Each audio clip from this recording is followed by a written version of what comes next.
counterintuitive. And especially for startups, getting an issued patent suitor isn't always the best thing. You want to be able to defer those costs as much as possible. And starting with a provisional is a great way to do that. So one of the things that I like to do with my clients a lot of times to keep costs down is, especially in early stages, people have more time than they do money. And so what they can do is I can coach them on drafting an invention disclosure that then we can formalize. I can scrub to make sure there's not limiting language, make sure it has sufficient support, and then we will file that as a provisional patent application. That's a great way to keep costs low initially and be able to get a high quality patent application that really covers a lot of variations and something that the inventors can do themselves.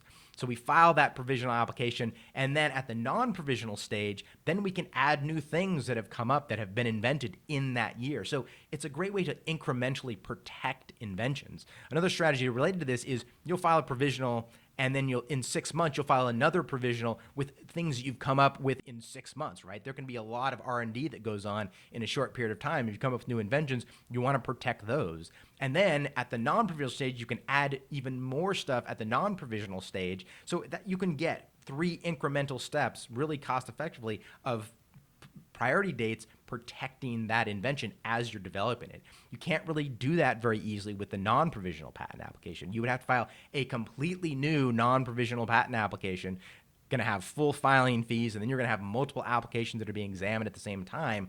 Whereas starting with the provisional and then at least adding new stuff at the non-provisional stage, that's a really cost-effective way to have all sorts of different variations.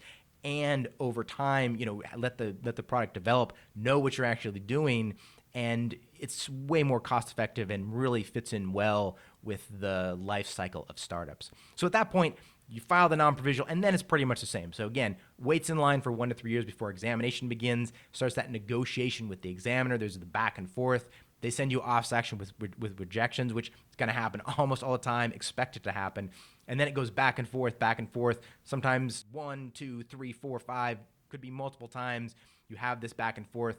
Hopefully the examiner realizes that what you have is new and non-obvious, sends a notice of allowance, you pay an issue fee, and then a few weeks later, the application will issue as a patent.